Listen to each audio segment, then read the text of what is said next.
Hey everybody, Josh the RV Nerd here at Bish's RV in Salt Lake City, Utah. Today, taking a look at some truck campers. Today, we're following up my last truck camper video, which was a Palomino Rogue. Their simplest, smallest, most basic little truck camper they have, with today what you could call either a Palomino backpack or a real light.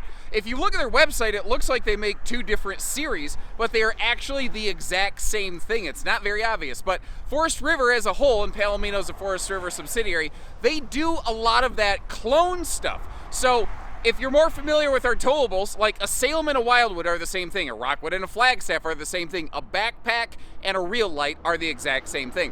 Now this weighs just under 1,800 pounds dry, so I don't feel it's a good fit for a half ton. A lot of times when people see these, tent-sided lift tops, these soft side things, they really start thinking, ooh, I could half ton that. I really wouldn't recommend it. I do think this is a good fit for a lot of 3/4 tons though. And these, truck campers just fit a whole different audience from what I've normally brought content to. These are for people who, either you just want to get out in the sticks and away from the bricks and get out in the mud and the blood.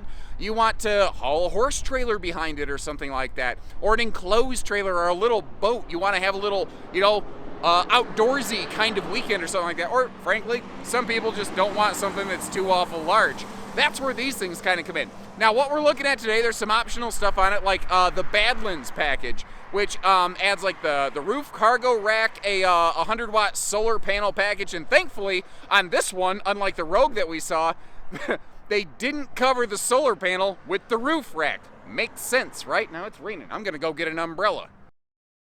Now, one of the other things I kind of noticed, flipping around, I'm up in the crow's nest, by the way. I got my head shoved into a corner, climbing on the bed to get you the shot here. That table, because it's just a single leg, it can spin. Now, I don't know if they meant for it to do that, but I kind of like the idea of being able to have like a person sitting on each side of it with a little table between you. I don't know. Maybe that's totally non-functional in a camper like this, but the idea kind of appealed to me. Now, you don't have a full bathroom privacy wall because, again, the top of this pops up and down. At least you do have a privacy curtain ring that you can pull around you, however. That skylight above the shower is a nice find, and all of these panels, basically they roll up, and then they just kind of Velcro up in place once you have them rolled up there. But hopefully you're like, you were in the Boy Scouts and you're good at rolling up a sleeping bag. I always sucked at that, by the way. That was never a skill that I really had very well. Now, it's kind of interesting over here. If you look, this is it's a wet bath where you've got the toilet and everything all kind of combined. And it's really smart that in here, they use that sealed edge countertop stuff because it is way, way harder for water to get in there and penetrate. But you see, there is also the little compartment right here. Now that is going to be for like your toilet paper, your soaps, your body washes, because that's in a compartment with a seal and a baggage door. You don't have to worry about like water seeping in there and sinking in there, and then you've just got a little magnet clip to hold that shut. Rotating our way around here slow like a record baby, not to make you sick. We're gonna start taking a look at all the little kitchen storage, and actually, let's start with this little cabinet door right next to me. And just to give you a frame of reference, I grabbed like an 8.5 by 11 sheet of paper, printer paper, and just shoved it in there so that you could kind of have an idea of how deep that is. So about what, 6-7 inches deep, something like that, not a full 8 there. Like a lot of truck campers, you've got that folding, stove top over here. Down below the sink, it's not a full drawer because a drawer might hit the sink, but it is at least a little sponge drawer. It's something. It's better than nothing. It's sponge worthy. Oh. Now, the black box at the bottom is our converter panel with our fuses and whatnot. The box above that is our solar charge controller, keeping the batteries topped off without nuking everything. The black box in the middle over here is our tankless water heater controller. So this is what I'm going to call like a Gen 3 tankless water heater system. On-demand hot water, basically, as long as you've got, 12-volt power and you've got water coming in, you've got effectively just about unlimited hot water because it's on demand. Or that can be really nice as if you're taking a couple back-to-back showers or something like that, like the morning before you leave if you're in a park. If you're not in a park, well, it's does you less good. Now, these two things over here, these are some of those hanging kind of wardrobe storage cabinets. You know, you take them down when you're in transit, but you put them up when you get there to kind of give you some overhead cabinet space that otherwise this camper just completely lacks. The drawers are nice. 3 big drawers is a nice find over here. If I get you a little bit closer to this fridge, one of the cool things you see on this is a 3-way fridge. This is 12 volt, this is 110, and it is propane. So when you're going down the road, you can utilize that 12 volt. If you're in a park, use the 110. If you're boondocking, flip around propane mode. Now, one of the nice things about these here, they can be outfitted with the power corner jacks, where you just sit there with a remote control and raise and lower stuff. You know, whatever that costs, I'm telling you, as someone who has manually cranked up and down plenty of truck campers in his time, I will take it. That is even like the power lift top as compared to the old, you know, traditional manual crank tops. I'm a fan. Now, this has a single, like 20-pound propane tank. That might actually be smaller than a 20-pound now that I'm eyeballing it. But basically, it's only got one onboard propane tank. That's not terribly uncommon in truck campers in this size, just because of space restrictions. But that's something that you're going to want to keep in mind. Depending on how far out you're going, you know, check your propane before you leave. Or, you know, bring an extra tank with you that you can hot swap as needed. That would probably be what I would rather do myself. You know, all those window panels up top, almost like a pop-up or a hybrid camper. You've got privacy, like, curtains, basically, that you can put over those to pretty much blot out the sun. This is aluminum framed and laminated. That's something that not all the Palomino truck campers used to be. And that's nothing necessarily new. It's not like they just started doing that, but just sharing stuff with folks who maybe haven't seen us cover a truck camper in quite some time.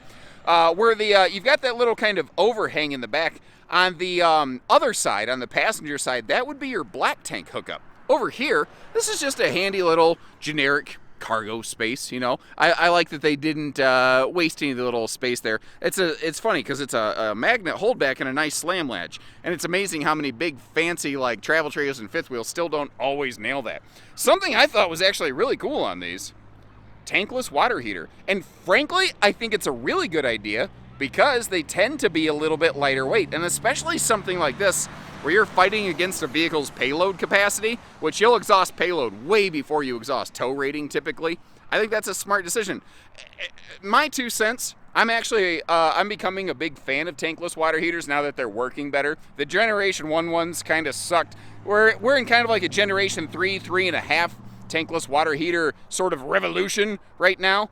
I'd like to see them in more travel trailers and fifth wheels. I mean, you know, what you folks there, what's your 2 cents on that? Now, we've got a whole variety of different things, different truck campers here for you. That's one of the things that our Salt Lake City, Utah dealership really excels at. They're really specialists in this regard, and they're all cool for different reasons. Now, this is up high enough that I can't really show you this very well, but you see the cargo rack up top there.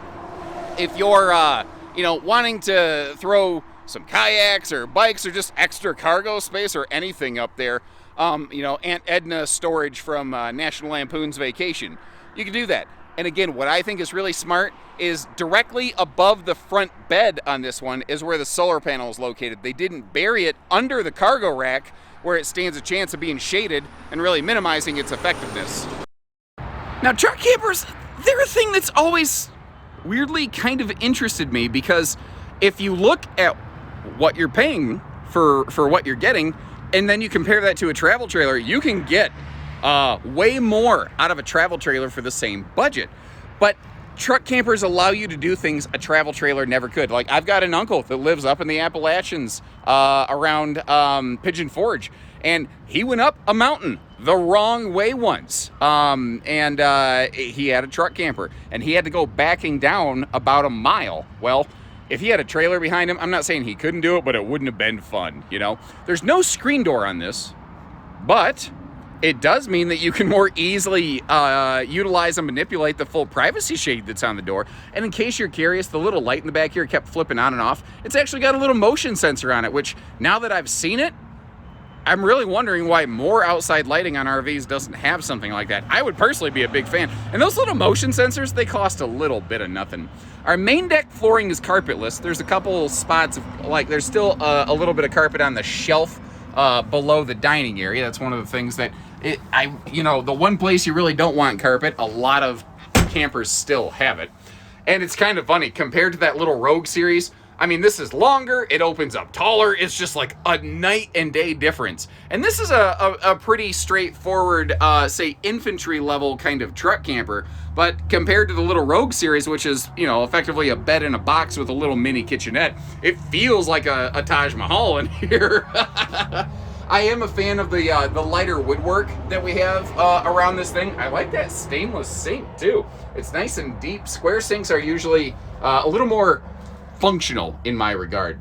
Now up front here, we've got a north-south true queen bed. Now obviously in any truck camper you're crawling into it. And those extra cushions that we have there are going to allow you to convert the dinette down into a sleeper. Can't have like normal hanging storage because the whole top of the thing flips up and down. So instead, you know, we've got the little side locker storage that goes into this thing here.